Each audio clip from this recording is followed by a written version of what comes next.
Hello, happy Friday. How's everyone doing and how has this short but long week been for everyone? I know personally for me, it's been really busy.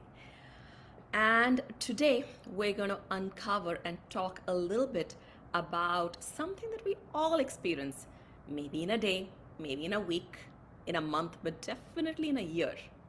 How often have we said to ourselves, I'm so bored, or I'm feeling bored?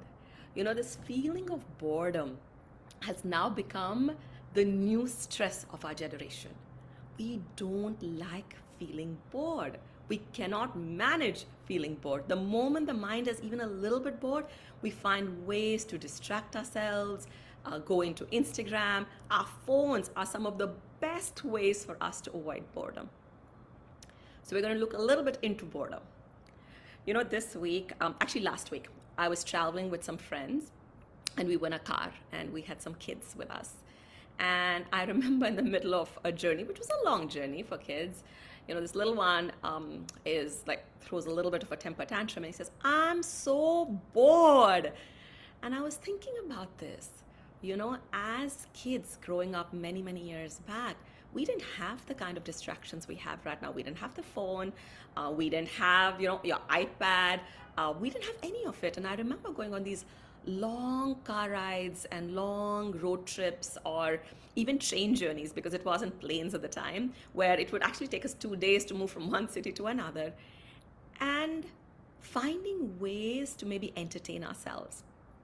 But before we go there, I wanted to just unpack a little bit about, where does boredom come from? When are the times when I have felt bored and maybe you felt bored, and you can share some of them with me too. The one thing that I see is when I do activities monotonously. I'm not into it at all. And it could be, you know, I'm mindlessly doing the dishwashing, I am mindlessly doing something, and it's repetitive. You know, it's like same thing day in and day out, but I'm not feeling any joy, love, exhilaration, any of that when I'm doing it. In fact, it's so boring. The second time when I found myself being bored is in the midst of, like, an activity's gotten over, but another one hasn't begun, and there is space in between. And I don't really know what to do with my time at that time. And I'm like, ooh, I'm so bored. Should I pick up the phone? Should I see an episode of something on Netflix? Should I call a friend? Should I do something to fill the gap and that moment of space that I have? And just notice that when boredom happens, when does it happen? It happens when there is no emotion in whatever we're doing. We're just going through the motions without any feeling. Because, you know, if you love doing something, you can do it again and again and again, and it still doesn't seem boring. For example, I love chai, right? And I can have it multiple times a day. I can have a cup of tea and then walk out, get another cup of tea, and it's never boring. It doesn't feel like, oh my God, I just had a cup of tea. This is so boring. I need to have another cup of tea. I look forward to it. I enjoy it. I savor it. The emotions become alive. When the emotions become alive with a repetitive action, it's not boring. It's when there is no emotion and we're not present. The second thing that we'll notice with boredom is, one, of course, no emotion, but we're also not in the present. The mind has gone into the past or the future, right? We're not really here. We're not really completely present to what is happening. Even if you're doing the dishes, there's so much happening in terms of scrubbing it clean, noticing that everything is done, wiping it down, putting it in, optimizing.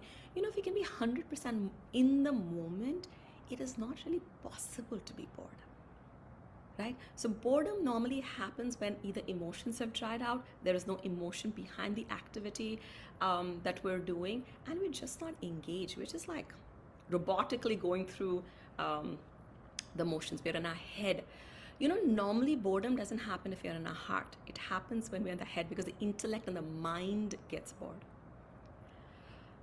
But just recognize boredom is actually an amazing gift that the universe has given us. On the precipice of boredom is, you know, you can go multiple different ways. It's like a fork. Boredom can take us into, if you stay with it, embrace it, it can take us into creativity. So much creativity happens out of that moment, maybe of boredom. And I'm going back to when we were traveling as kids, going back to the story. We would make up our own games. We would make up our own quizzes. We would make up our own conversations. And I remember in these 2-day journeys, I would look outside the window and watch the expanse of fields and villages in India and literally make up stories about each one of them. But that's creativity. Right? That is where the creative juices are. You're letting your mind just be. There isn't like, this is the way it's meant to be. You're letting your mind just run wherever it wants to go. And in that, creativity happens because you've transcended the mind a little bit. The other thing that it can offer is in that boredom, if you stay in that space, the vastness of this creation sometimes opens up. You know, we think about, oh, this moment, and in this moment I'm so bored. But if you think about this, there's so much happening in this moment. There's 7 billion people, just human beings, doing so many different things and having so many different thoughts and so many different emotions. Like if you just step back and look at it, it is impossible to be bored at any minute because there's so much wonder in this creation. So in the boredom, if you can stay with it and embrace it, creativity unlocks. We come back to the present moment and embrace the vastness of it. And it definitely opens up a new dimension of existence and even to ourselves. On the other side, boredom can also take us into inertia. It can take us into purposelessness. It can take us into even some sort of apathy and depression. So when you're at the fork of boredom, see which way you want to go. Because this quality of boredom, being bored, actually offers us the biggest gateway, the fastest gateway to ourselves. And it's a road, if we can take it, embrace it, go through it, we'll never be bored again. It is paradoxical that to go beyond boredom, you have to go through boredom. And yet we kind of circumvent, go around it, block it, not recognizing by doing that, we're actually giving more and more power to it, and it keeps repeating in our lives again and again. So I just want to pause over there and go back to, repetition is inevitable in life. We do it all the time, be it eating, be it sleeping, be it hanging out.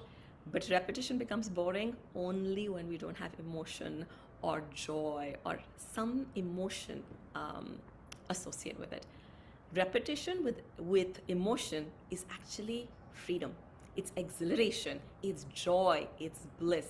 So the next time you're bored, just drop in from the head to the heart, tap into the emotion and just stay with the boredom and embrace it and see what's waiting for you on the other side. It might be the one thing that you've been looking for all your life. So I'm going to stop over there, and it's so great to have everyone here. I'm getting a hi from my mom and mom-in-law, both of them I guess are watching this together. So hello, good to see you.